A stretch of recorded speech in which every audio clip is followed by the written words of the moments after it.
I request Honorable Dr. Mina Gabor, ex-Principal Secretary, Ministry of Tourism, Government of Philippines, and initiator of Philippines Farm Tourism Policy to please address the audience. Thank you. A pleasant good morning to His Excellencies from the Government of Maharashtra. And of course, congratulations to my friend, one of the organizers and leading convener, Pandurang Taware, for the successful holding of the 14th International Agritourism Conference. And to all the speakers who have so graciously accepted to share their experiences and expertise with the participants. I hope that all participants in this gathering will be able to adopt some of the learnings that they will gather from this conference. The buzzword today among visitors is that they prefer to visit areas with open spaces, greener surroundings, healthy food, and fresh air. All these attributes can all be found in farm tourism. Farm tourism or agritourism is the new flavor of the month. It has been getting accolades from both national and regional governments and international organizations. According to the European Union, it is the best way to overcome rural poverty. It is multi-layered and multi-sectoral. It is attracting young people to stay in rural areas as farm guides, as social media and business development managers, marrying traditions and technology.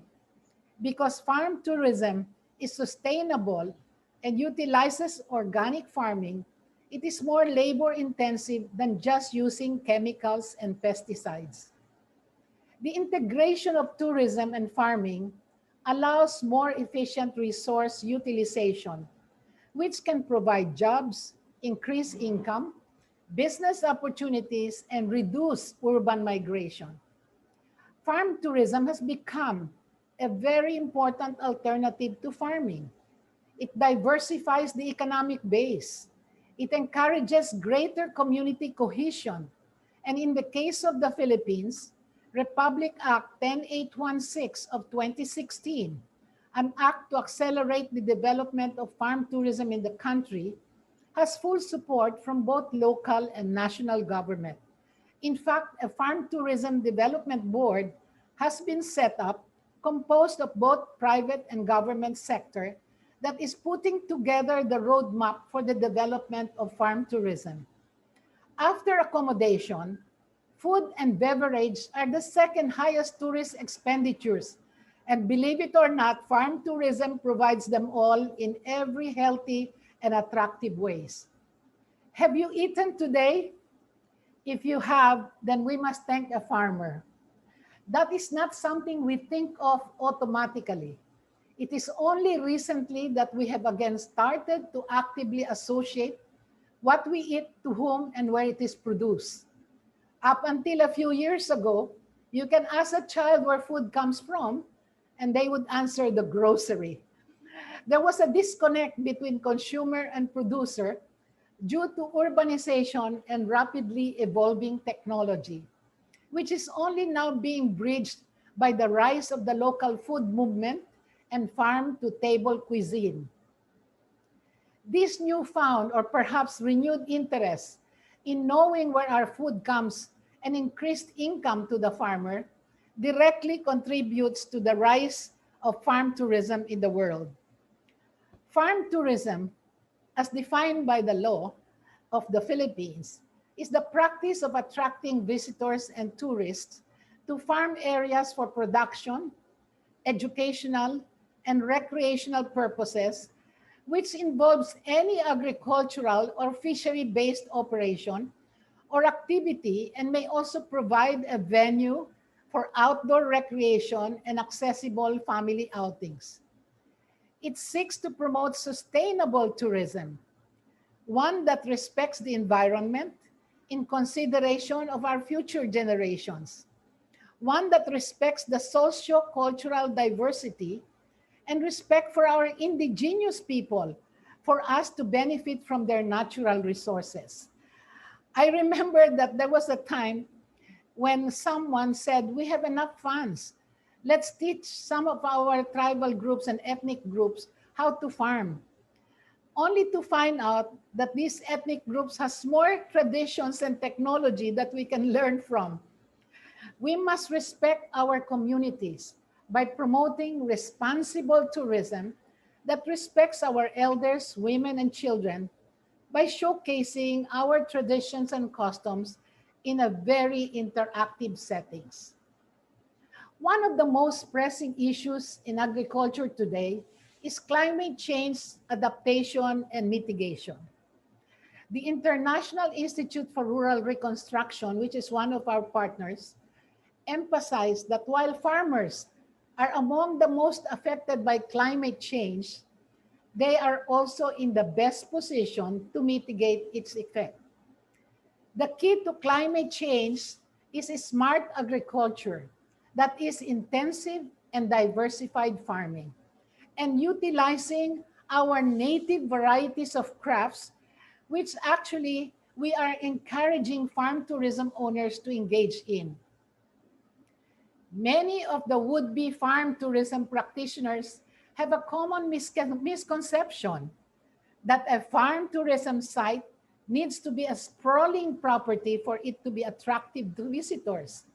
For example, we have cases of small farm owners with a 20 square meter allocated for mushroom production that can yield an income of 30,000 pesos monthly and attract visitors to learn mushroom production and its uses. You must have heard that there are now snack items that are called crispy mushrooms. They also have packaged adobo mushroom, you know. So there are so many different things that are now being done with mushrooms. Farm tourism sites could also be a living museum to showcase traditions and lifestyles of a particular area. There is also much room for creativity and innovation in terms of creating farm tourism packages. You know, when you do farm tourism packages, it is not just the farm that you are selling. You're actually selling the community because the farmers would like visitors to stay longer in the farms and use their farm stay facilities like staycations, farm stays. So there is also much room for the youth, no, to become interested in the benefits of indigenous plants. Many people, and I have learned so many things when I started doing farm tourism, a lot of things that I did not know before. For example, the bees. I remember that when my grandmother used to get angry with us because we used to actually drive the bee houses from the kitchen area, and my grandmother would say, no, it brings luck. But never before did my grandmother knew that the reason is that when you have bees going to your area, your back gardens or your houses attaching themselves, it is because you have balanced air and balanced soil and balanced food that actually attracts the bees and which is good for the health of the people.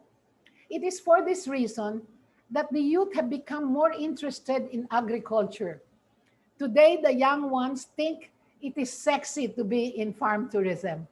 It is cool to be involved in farm tourism. Farm tourism has shown that a career in agriculture can be rewarding.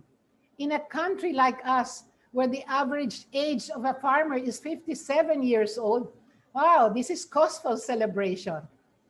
However, it is not just the farm tourism operators who benefit from their site. The local businesses also thrive because of the increased number of visitors who have needs to be met. Local communities can find employment in successful and growing sites. Even exports can benefit from farm tourism. With the rise of many new artisanal products made on site, with majority of farms found in rural places, my goodness, the economic benefits are able to spread. Tourism as an industry also benefits from this new product in just as many ways. Farm tourism is unique in that there are so many different ways to do it. Even if we had just one craft or one farm specializing in one crop, we could have hundreds of farms, each providing unique products and experiences to their visitors. In a country as biologically diverse as ours, one can only imagine the possibilities. Farm tourism provides environmental benefits, such as preservation of the farm and farmlands, provision of quality products, and conservation of natural resources. What is a farm without our natural surroundings and its ecosystem? All these contribute to the appreciation of landscape of the rural area and encourages people to keep it clean and beautiful. Although not all farm tourism sites are 100% natural or organic, more visitors are drawn to sustainable agricultural practices, which in turn encourages operators to shift from conventional farming to this new healthy method of farming because there is a demand. Farm tourism is also providing a socio-cultural benefit to the tourism industry. One of the main reasons people visit is out of nostalgia for the simple life. You know, they want to taste the simplicity of life again. As such, farm tourism sites retain local customs and traditions to attract travelers. This not only preserves our rural heritage, but encourages people to share it through entertainment, food, architecture, souvenir items, and even clothing. In sharing their agriculture, visitors connect with farms who have suffered from cultural biases despite being one of the most important professions in the world. Travelers to farm tourism sites help improve the quality of life of local people simply by visiting. Through farm tours, farm stays, and other activities, the public becomes educated about agriculture. More so, they become engaged in it. How many farms do we know that they let their visitors actually experience farming? With the multiple benefits farm tourism provides, it is important to ensure that businesses are equipped to provide for visitors' needs. Now more than ever, there is a need for avenues to learn the skills needed in farm tourism activities.